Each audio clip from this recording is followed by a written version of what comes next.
Bueno, el tema de la primera sesión, como pueden ver, es la economía moderna. Es un tema que vamos a seguir desarrollando hoy día y los próximos 2 sábados, me parece, las siguientes 3 sábados. Y hoy día vamos a tratar, vamos a tratar la división del trabajo, la propiedad privada, la teoría del valor subjetiva y un poquito reflexionar sobre los bienes económicos.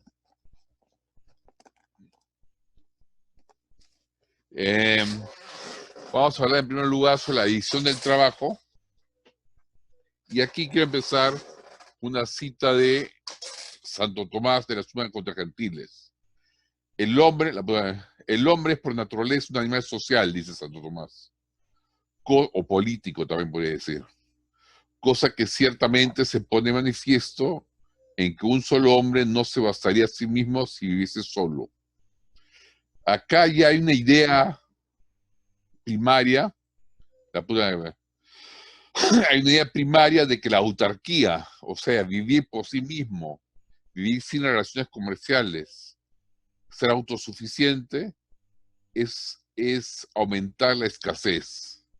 En otras palabras, el vivir en sociedad y dividirse el trabajo en la sociedad hace que podamos reducir la escasez, tanto antes como después de la caída, y después de la caída con mayor razón.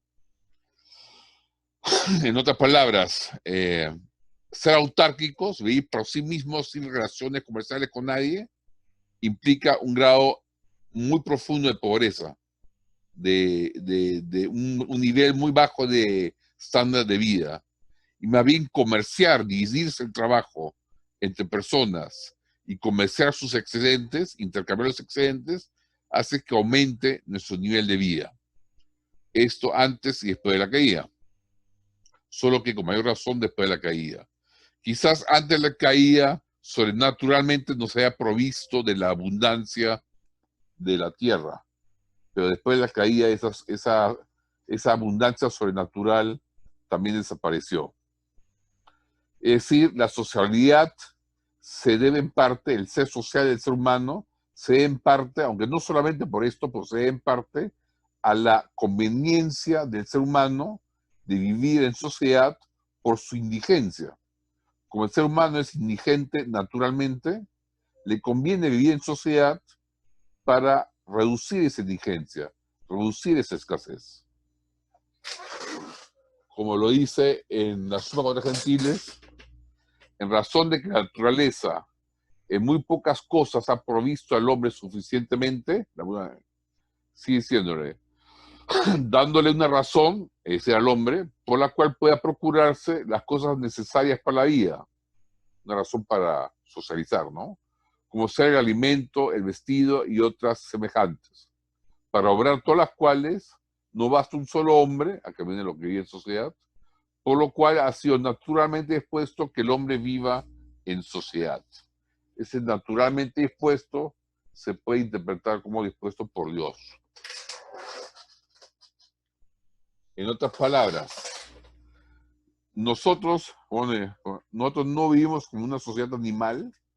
Las sociedades animales, en la sociedad animal cada individuo se reduce a su rol en el grupo.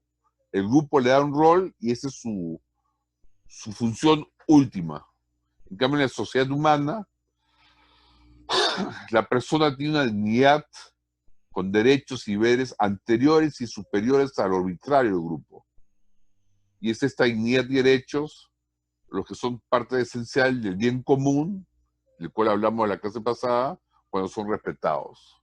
Es decir, el bien común son las condiciones de dignidad y derechos del ser humano individual que le permiten perfeccionarse a sí mismo en virtud. Además, el ser humano cuenta con inteligencia y voluntad libre, que son heridas, pero no destruidas. Por lo tanto, al no estar destruida la inteligencia y la voluntad libre del ser humano, pueden advertir las ventajas de la cooperación social pacífica. Pueden, no necesitan. Pero pueden advertir las ventajas de la cooperación social, o sea, de la división del trabajo en sociedad y cooperar uno con el otro, bajo la división voluntaria del trabajo.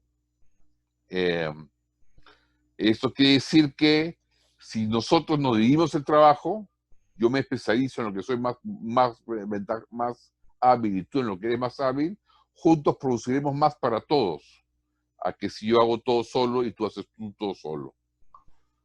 Así combatiríamos la cultura de la muerte, la cultura de el hambre, ¿no? Cuando por odio o por inteligencia afectada, cuando por odio de la persona o por inteligencia afectada, que no percibe estas ventajas de paz en el comercio, entonces uno salta a culturas donde se exalta al guerrero, donde se exalta la guerra, donde se exalta la violencia. Y el cristiano debe entonces contra eso resaltar la virtud del trabajo y la división del trabajo, para cuyo mantenimiento en paz se necesita mucho valor. Así combatimos la cultura de la muerte, oponiéndonos a las guerras, oponiéndonos a la despoblación, oponiéndonos a la depredación de unos de otros y especializándonos, dividiéndonos el trabajo e intercambiando nuestros excedentes, porque eso es lo que da paz. El hombre puede advertir las ventajas de la cooperación y la división del trabajo por su propia conveniencia, a pesar de su inteligencia herida. Esta organización social, basada en la división del trabajo, no violenta, es compatible con la santidad y también con la no santidad del ser humano, en correspondencia con el concepto de Santo Tomás, de incluir espacio en la sociedad para gente no virtuosa, con su concepto de ley humana, como lo pueden ver en la Suma Teológica. Entonces, al poder participar de la sociedad de división de trabajo y cooperación después de ella, tanto los santos como no los santos, esto es una forma de organizarse pacíficamente. En otras palabras, la división del trabajo, que es la contrapartida del comercio, evita la guerra y permite la convivencia pacífica. Quisiera aclarar dos conceptos en los cuales se basa la división del trabajo. El concepto de ventaja absoluta y el concepto de ventaja comparativa. Perdón. El concepto de ventaja absoluta lo podemos ver, por ejemplo, cuando un párroco es el mejor en preparar una homilía y un laico que lo asiste es el mejor en preparar, en traspasar esa homilía a una hoja Word, a un procesador de texto en la computadora. Entonces es lógico que se dividan el trabajo, y dividiéndose el trabajo juntos lograrán más en menos tiempo. O sea, serán más productivos. El concepto de ventaja comparativa es un poquito más difícil de percibir. Digamos que el párroco es mejor tanto en haciendo homilías como conduciendo el coro. A pesar de eso, aunque el párroco sea mejor en ambas cosas, vale la pena que se divida el trabajo y él se dedica a la homilía y el cantor del coro dirija el coro, porque relativamente el párroco es más hábil en la homilía que en dirección del canto. Por tanto, tiene sentido que si dividen el trabajo y que el cantor del coro se dedica a dirigir el coro y el párroco haga la homilía. El efecto de estas ventajas comparativas y estas ventajas absolutas es que explica que es ventajoso para todos, también para los más débiles, también para los más débiles, el dividirnos el trabajo y producir cada uno aquello en el que tenemos ventajas comparativas o ventajas absolutas. De esa manera, entre todos, produciremos más bienes y servicios, tanto materiales como espirituales, para todos. Entonces, después de producir más entre todos, será más fácil intercambiar y dividirnos dividirnos lo producido a través del intercambio y combatir de esta manera la escasez mediante la creación de un excedente especializado. ¿Qué quiere decir? Yo me especializo en producir un excedente en aquello en lo cual soy hábil, más hábil que otros, y intercambio mi excedente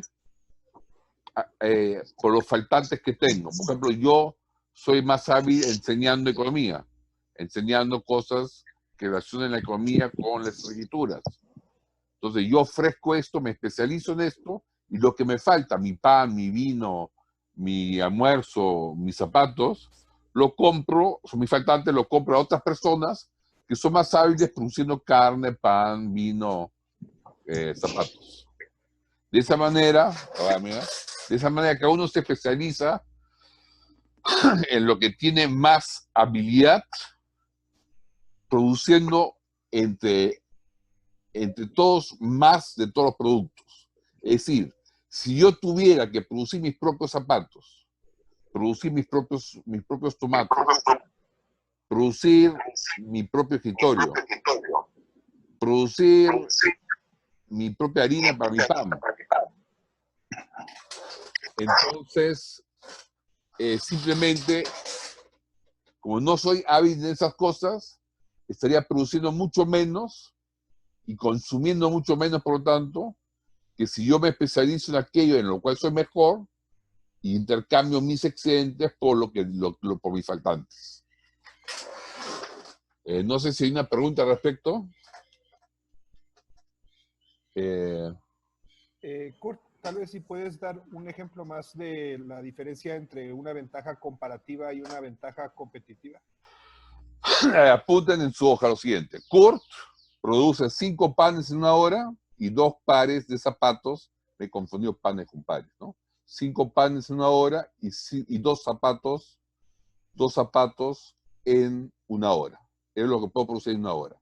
Javier puede producir 3 panes en una hora y un zapato o un par de zapatos en una hora. Entonces, la relación entre Javier y Kurt es que en una hora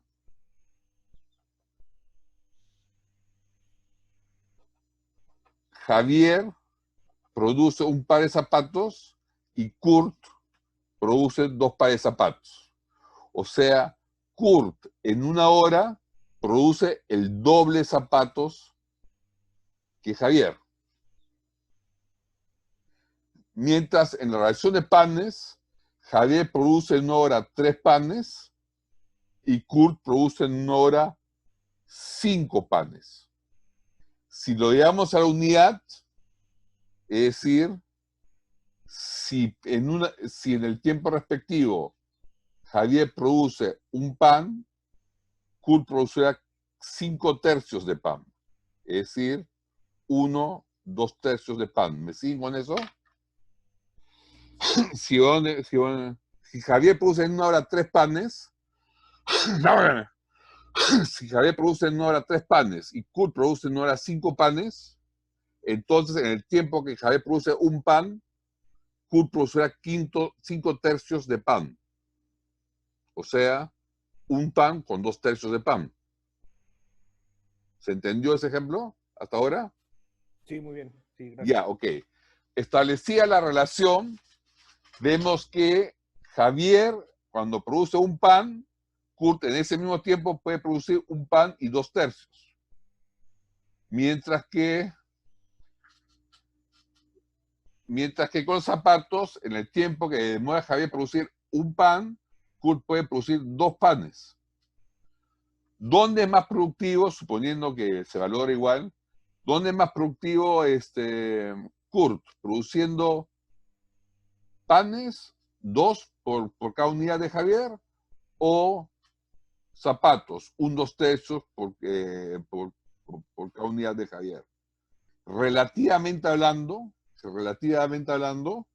a pesar de que Kurt es más productivo tanto en panes como en zapatos, en términos de multiplicación de bienes, produce más panes, 2 por cada uno de Javier, que zapatos, 2 tercios por cada uno de Javier. ¿Se entendió eso? Sí, aunque creo que lo que quisiste decir, Kurt produce el doble, o sea, el doble de capacidad que Javier de zapatos y solo produce uno con 2/3 partes de panes, ¿no? La puta madre, Entonces, bueno. la ventaja Exacto, comparativa que tiene Kurt es sobre la producción de zapatos. exacto, a eso iba. Les puse el ejemplo tan específico, lo tuve que inventar acá de improviso, disculpen que me moré. Me fue un poco difícil inventarlo, porque me agarraron desprevenido, pero lo he inventado así para que ustedes se den cuenta que a pesar de que en una hora yo produzco 5 panes y Javier solo 3, y en una hora yo produzco 2 pares de zapatos y Javier solo 1, yo soy más productivo en los dos tipos de bienes. Tengo ventajas absolutas en los dos. Pero a pesar de eso, soy relativamente, en relación a Javier, más productivo en panes. Zapatos. Perdón, sí, Son tienes dos, razón. sí, zapatos. En zapatos, que son 2 veces. Soy 2 veces más productivo en zapatos que Javier. Y menos que 2 veces productivo en panes que Javier. Por lo tanto, según estas cifras, me convendría a mí especializarme en zapatos. Producir Correcto. zapatos porque en el mismo tiempo voy a producir más zapatos que se haría si nos dividimos, si hacemos las dos cosas. A ver, para que se vea esto con claridad, la puta madre, porque esto habría que hacer algún ejemplo con intercambio y que se vea que la producción del excedente es más que suficiente como para cubrir a los dos. Les prometo para la próxima sábado, esto se los voy a mostrar con números bien claros, mostrarles que cuando uno se especializa en lo que tiene ventaja comparativa, a pesar de que haya desventaja absoluta en todo lo demás, entre todos vale la pena comerciar. No tengo el ejemplo a la mano porque mi memoria externa ha sufrido un accidente, así que voy a tener que reconstruir el ejemplo. La puta madre, pero les prometo que les voy a hacer un ejemplo donde van a ver claramente cómo 2 personas o 2 países, bueno, mira, o 2 países, por ejemplo, Estados Unidos y Perú, donde Estados Unidos tiene ventajas absolutas en todo y Perú no, es menos productivo en todo, voy a mostrarles cómo, por la teoría de ventajas comparativas, podemos demostrar que si Perú, a pesar de ser peor, menos productivo en todo, se especializa en aquello que tiene ventaja comparativa, vale la pena comerciar y todos, Estados Unidos y Perú, salen ganando. Les prometo hacer un ejemplo numérico sencillo para que ustedes puedan ver eso. Pero lo tengo que preparar con calma porque si no vamos a perder mucho tiempo. ¿Me aceptan esa promesa? Sí, sí, claro. Muchas gracias, Kurt, por tomarte el ¿Quién tiempo hablaba? y darnos ese ejemplo. ¿Quién hablaba? David Mendoza. David, Gracias. ya, la puta madre. David, te prometo hacer el ejemplo porque es muy importante que esto quede claro. Que esto quede claro. Muchas veces se critica el comercio internacional diciendo que no es ventajoso para los países pobres. Y esto es falso justamente por la teoría de ventajas comparativas, y más aún si se considera las ventajas comparativas dinámicas. Por eso voy a ser muy cuidadoso en preparar un buen ejemplo y también les voy a explicar bajo qué condiciones es cierto que el comercio internacional resulta ventajoso y bajo qué condiciones no. ¿Ok? Les prometo explicar eso para que se den cuenta que la teoría de que no nos conviene el comercio internacional no es cierta. Lo voy a hacer con un ejemplo numérico para que todos queden claros. Lo voy a hacer con 2 personas y en vez de personas ustedes deben hablar de países. Pero justamente esa teoría de que el comercio internacional es ventajoso para todos es la misma teoría por la cual se explica que el comercio entre dos personas es ventajoso. Es decir, si para mí y para Javier es ventajoso comerciar y especializarse cada uno en lo que sabe hacer mejor, en términos comparativos, como hay razón para dos países, ¿no? Lamento mucho no tener ejemplo en la mano, pero mi memoria, justo José Carlos me está ayudando a tratar de recuperar la memoria, se ha malogrado y ahí tenía todos mis apuntes. Bueno. Deme este supuesto como dado de que cuando una persona es mejor en todo y otra persona peor en todo, a pesar de eso vale la pena que se asocien y que produzcan juntos. Es como explicar que un médico es el mejor operando cerebros y tiene su enfermera que no es tan buena enfermera como él. Es decir, este médico es mejor operando cerebros y es mejor como enfermero. Tiene habilidad para dos cosas, mucho mejor que la enfermera, que no sabe operar cerebros y que no es tan hábil como enfermera como lo es el médico. A pesar de eso, conviene que el médico no haga los dos trabajos, el de enfermería y el operar cerebros, sino que conviene que el médico se especialice solo en la operación de cerebros y le deje el segundo trabajo, en el cual es relativamente menos hábil, a la enfermera, donde ella es relativamente más hábil. A pesar que absolutamente es menos hábil, porque el médico es mucho mejor, vale la pena que se dividan trabajo y que el médico se dedique a lo que sabe hacer mucho más que mejor que la enfermera. Y le deje la tarea en la que la enfermera es mala, pero que relativamente lo puede reemplazar. No sé si ese ejemplo también les ayudó. Bueno, Sí, el efecto de estas ventajas absolutas y ventajas comparativas es que uno puede explicar que el comercio crea un excedente, bueno, vamos a decir, el comercio no, la especialización de cada persona, de cada país, de acuerdo a las ventajas comparativas o de acuerdo a las ventajas absolutas, hace que cada persona o cada país produzca mucho más junto con las otras personas que si cada uno se dedicara solo a hacer todo y de todo. Entonces, se crea un excedente mucho más grande para todo el mundo que se puede intercambiar. De esta manera se combate la escasez mediante la creación de un excedente especializado y se necesita comerciar para adquirir del otro lo que le falta a uno, porque uno se ha especializado en algo. ¿Alguna pregunta hasta acá? Disculpen que estoy un poco nervioso y he tenido esta semana, realmente me fue bien 2 días y me fue mal el resto de la semana. ¿Cómo están? ¿Están entendiendo? ¿Están siguiéndome? Sí, claro, muchas gracias, Kurt. Sí, ok. Entonces, lo que quería aclarar, lo voy a mostrar la siguiente vez con el intercambio, es que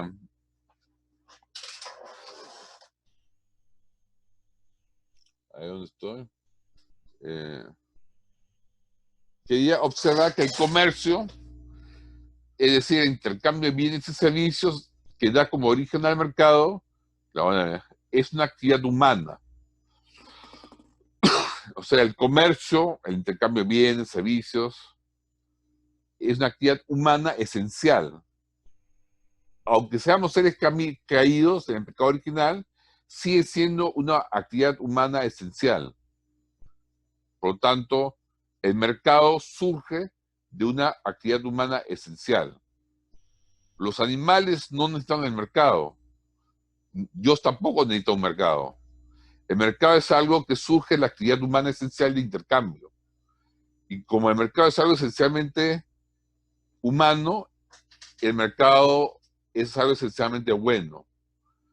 ¿Por qué digo que el mercado es algo esencialmente bueno? Porque todo lo que es esencialmente humano es por naturaleza creada del Dios, con su dimensión social del hombre, es bueno. Cuando Dios creó al ser humano, pronunció la sentencia que era bueno. Entonces, la naturaleza humana y su dimensión social creadas por Dios son ontológicamente buenas. Son en su esencia de ser, son buenas porque Dios pronunció esas palabras y las hizo buenas. Otra cosa es que después entró el pecado original y por ahí entra el mal moral. Y hay que diferenciar lo que es bueno ontológicamente de lo que es bueno moralmente. Son dos planos diferentes de bondad.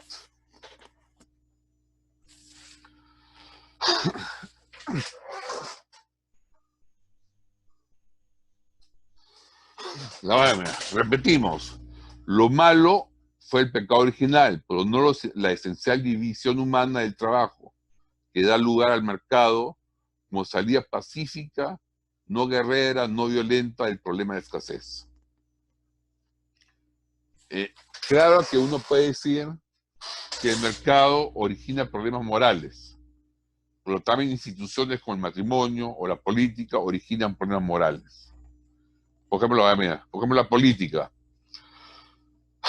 El pensamiento cristiano siempre ha tenido el concepto de la vida política como un marco que permite el despliegue de las virtudes sociales, aquellas virtudes sociales que contribuyen a la consecución del bien común. A pesar de ese concepto positivo de la política, el concepto de la política, hasta ahora por lo menos, no ha sido opacado por las horribles realidades de los totalitarismos políticos y de la corrupción política.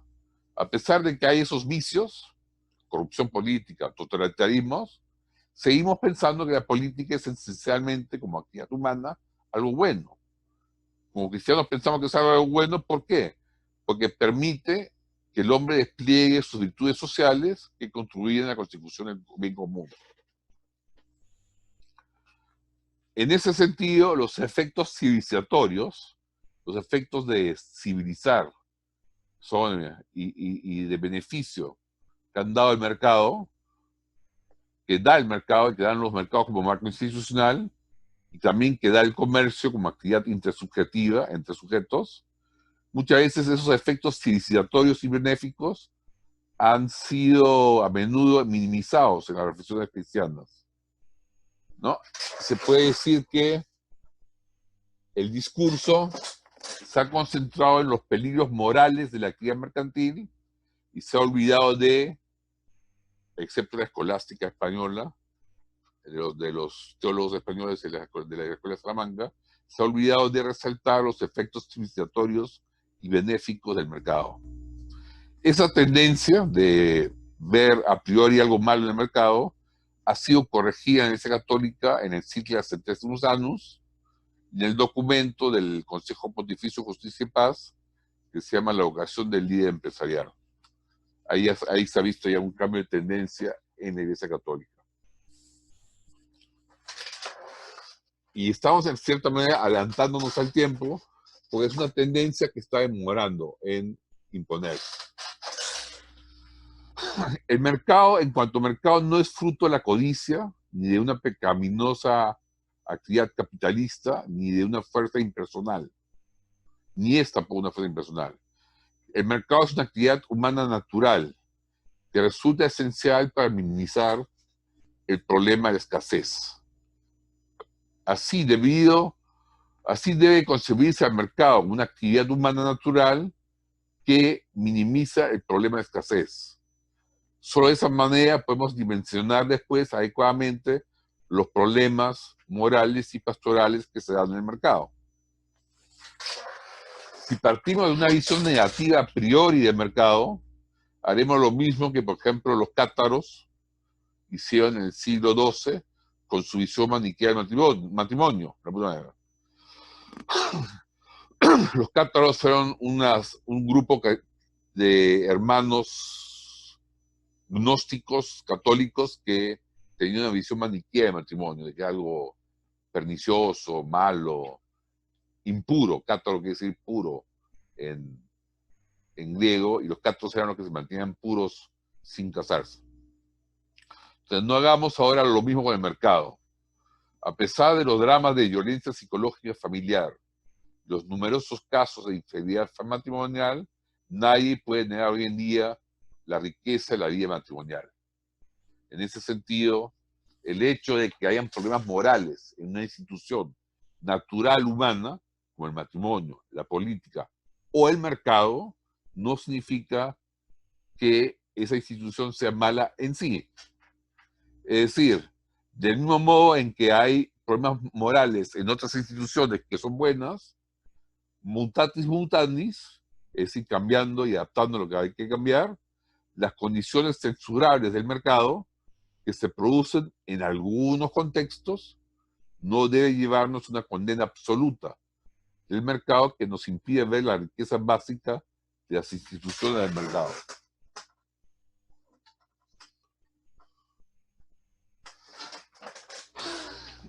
Hay que agregar a esto que la división del trabajo, y cabe que les demuestre, la ventaja de la división del trabajo bajo ventajas comparativas. Hay que recalcar, la división del trabajo no solo es una división del trabajo, sino también implica una división del conocimiento. Nos enfrentamos así no solo a una insuficiencia de la naturaleza física, es decir, no enfrentamos únicamente una insuficiencia para el humano de la naturaleza física, sino enfrentamos fundamentalmente una inteligencia y conocimientos humanos que no solo pueden ser defectuosos por el pecado original, sino que están por definición, por ser relativos, por ser humanos, están limitados en sí mismos. En otras palabras, no solo hay un problema de que la naturaleza física no nos brinda todo lo que culturalmente nosotros los humanos necesitamos, sino que el conocimiento con el cual producimos todo y nos abastecemos de todo es limitado, ya sea por el pecado original, ya sea porque somos criaturas y no somos Dios.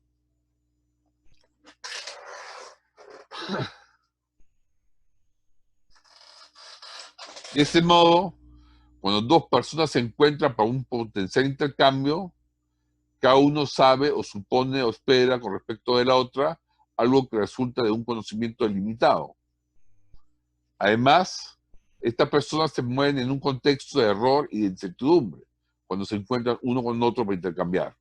Yo me encuentro con Javier, yo sé, supongo y espero algo respecto a ella, pero lo sé, lo supongo o lo espero en base a un conocimiento limitado. Y ese conocimiento está en un contexto de error y de incertidumbre. Bajo esa pregunta es, ¿cómo puedo reducir esa incertidumbre para poder intercambiar y beneficiarme de la división del trabajo, la división del conocimiento y del excedente que se produce? ¿Cómo puedo acercarme y armonizar expectativas diferentes? Es decir, ¿cómo puedo llegar a un acuerdo para intercambiar? La respuesta a esas preguntas resulta fundamental para minimizar la escasez en cualquier sistema y constituyen la clave de la economía en cuanto a ciencia.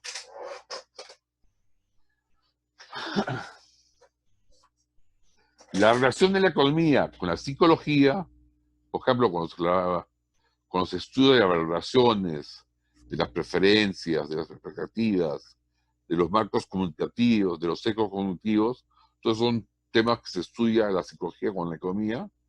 La relación de la economía con la psicología y con la gnoseología, o sea, el estudio del conocimiento, es decir, cuál es una adecuada comprensión del conocimiento humano, cuál es el potencial del conocimiento, sus límites, qué tipo de conocimientos hay, cómo será la intersubjetividad, o sea, las interacciones intersubjetivas como marcos generadores de las condiciones de aprendizaje, cómo será el aprendizaje en el mercado a partir de los errores, qué medios hay para reducir los errores, etcétera. Entonces son cuestiones gnoseológicas de conocimiento. Esas dos relaciones, la relación económica con la psicología y con la teoría del conocimiento, condicionarán nuestra concepción científica de economía.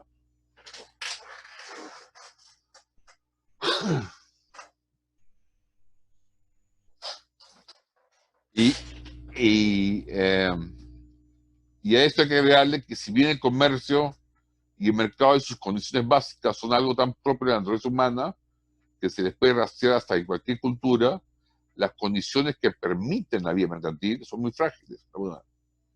La existencia de mercados no se debe dar por descontada, no se debe dar por supuesta.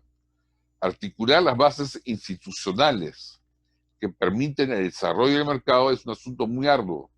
Exige civismo y rectitud moral, comprender que la agresividad, la guerra y la violencia no son medios civilizados para minimizar esta escasez. Y justo estas son las alternativas al mercado. Es decir, si no logramos adquirir nuestras y cubrir nuestras necesidades a través de intercambios libres y voluntarios de mercado, lo único que nos queda es la guerra, la violencia, la agresividad para conseguir nuestros medios. Y entender que eso no es correcto exige civismo y rectitud moral. ¿Preguntas hasta acá?